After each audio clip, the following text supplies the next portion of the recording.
Hi, it's Mike Panja, and today I'm going to do a copycat recipe of famous Junior's cheesecake.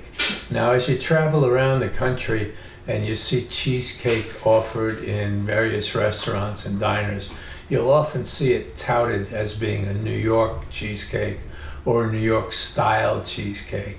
That's because the cheesecakes in New York are really good. Now, one other thing, if you went around New York City and you polled the people and asked them which of the New York cheesecakes is the best, the answer would always be the same. And in fact, New York Magazine did exactly that. In the last few years, they've always surveyed the citizens of New York City and asked what they thought the best cheesecake was. The answer is always the same: Junior's. Now, I lived a few blocks from Junior's restaurant and bakery on Flatbush Avenue in Brooklyn, and I can tell you that it's a really special place. The overstuffed deli sandwiches are amazing, and the cheesecake is unbelievable.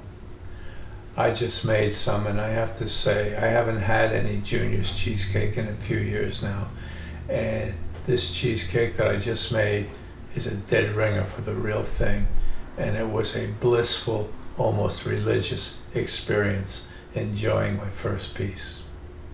So let's get into it and make some Junior's cheesecake. Here are the ingredients you'll need for the sponge cake layer of my Junior's cheesecake. And here are the ingredients for the cream cheese filling of the Junior's cheesecake. You know, one reason we should read through an entire recipe before we start working on it is to see if there's anything unusual that we might need. And in this recipe, there is one thing that is a little bit unusual, and that is when we're cooking the cheese filling part of this cheesecake, we have to put the spring pan in water up to 1 inch up the pan. So you need some kind of pan or container or pot that'll hold that amount of water. First thing I thought of was my baking sheet. I have a baking pan here, and I found that using the 9-inch spring pan doesn't work. The pan isn't big enough. My next thought, I have a large, about a 10.5-inch frying pan here. I thought that might work, and in fact it fits, but I was concerned about the plastic handle and how that might be in a hot oven, how it might be a problem. I finally settled on an antique cast iron skillet that is big enough and deep enough to do the job. Now, I'm a little reluctant to boil water or use heated water in a cast iron skillet, but it's not such a big deal. It just means I'll have to re-season it after I'm done. So make sure you have some kind of device that you can set the spring pan into and fill it up 1 inch high up the sides of the spring pan with water. It's a pretty big container you're going to need, so look around and make sure you have something before you even start. First thing we'll need to do is make the sponge cake layer for our cheesecake. Preheat your oven to 350 Fahrenheit. And if you review the instructions, you'll see a few instructions down. You're going to need 3 large eggs separated. So rather than interrupt the process at that time, let's start by separating the eggs.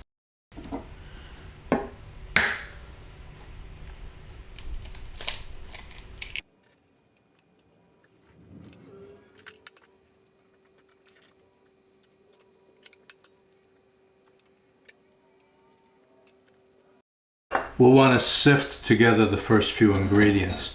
Now, I don't have a sifter, but what I do have is a large strainer, which I use to sift. So first thing we need is a 1/2 cup of cake flour.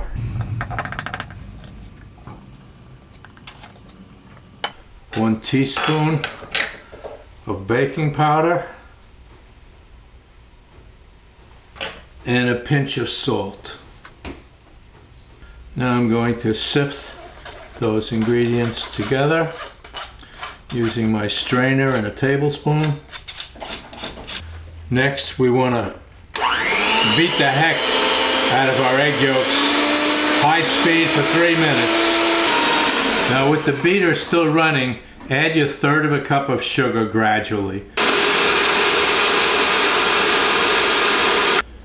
Now we want to beat in 1 teaspoon of vanilla extract and 3 drops of the pure lemon extract. I'm going to need a larger bowl to mix all these ingredients together. So I'm going to scoop the egg yolks into the larger bowl.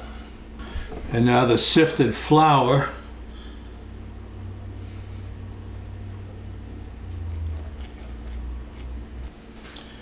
Then we'll add in the melted butter. Fold that in.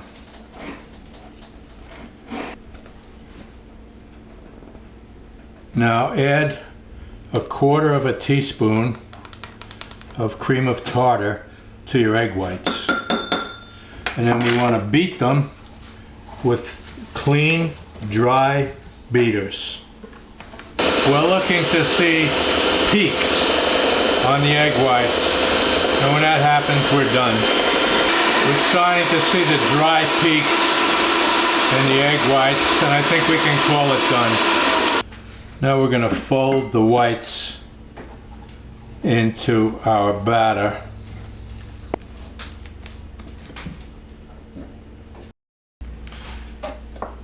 I want to coat the inside of the spring pan lightly with a coating of butter. We're going to put the batter into the pan.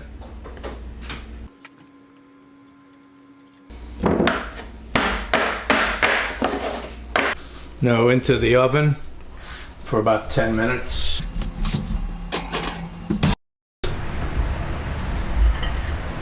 Now we're going to check it. And what we're looking for is for the sponge cake to spring back when it's pressed gently. I think that's what we've got. At this time, lower the oven temperature to 300 degrees Fahrenheit. Well, we've successfully made the sponge cake part of our cheesecake. Now we have to make the cream cheese filling part. All of the ingredients should be set at room temperature. So get them out about an hour or so before you're ready to actually cook them, and let them settle down to room temperature, and that'll give you the best results. Okay, let's try it. First thing we're going to do is take 1 8-ounce package of cream cheese, put it in a large bowl, and add 1/3 cup of the sugar. With an electric beater, we're going to beat this for about 3 minutes at low speed. Now we're going to beat in the remaining 3 packages of cream cheese.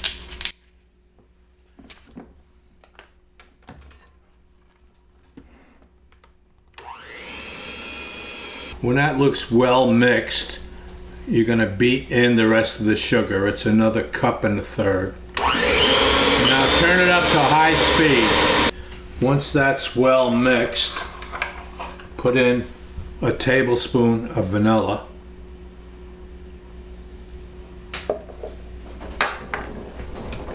Mix that in. Now beat in the eggs one at a time.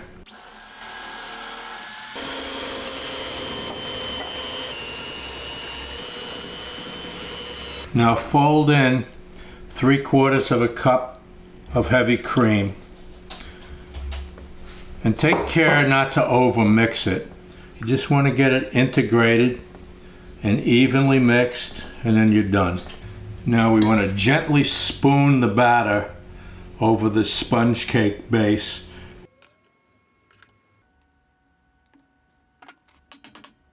Now set the spring pan in whatever you have found that you can use for a water bath. Now add hot water until it comes up 1 inch on the sheet pan. Now into the oven for about 1 hour until the center just barely jiggles. Well, it's 1 hour and 10 minutes. And I have just a little jiggle now. That makes me happy.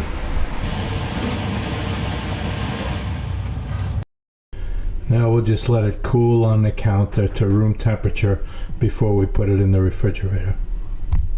Now once the cheesecake has cooled, we can cover it with a plastic wrap and put it in the refrigerator.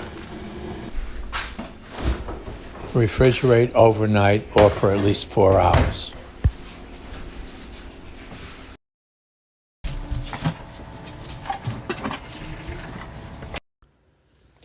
Remove the plastic wrap and unsnap the spring pan. Then remove it and set it aside. Now you can serve your cheesecake right off the bottom of the spring pan to which it's still attached, or you can use a cake board and slide it over. If you're going to remove it, it's best to freeze it for 15 or 20 minutes. It'll make it easier to get off the spring pan.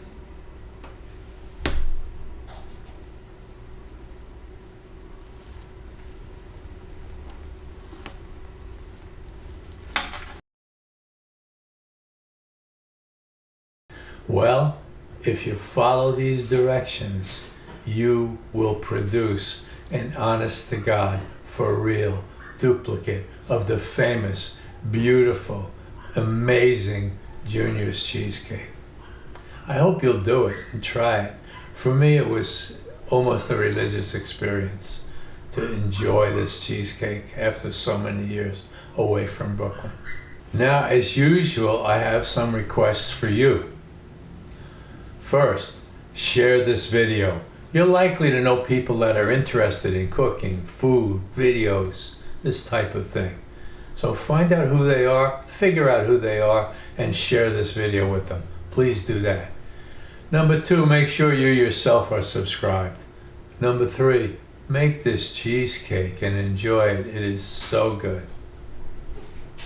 Well, thanks for watching, and I look forward to seeing you again next time. There's certainly nothing fake about this Junior's copycat cheesecake. If you've enjoyed it once before, you will not mind this cooking chore. It's certainly worth the time you'll spend to create this magic in the end.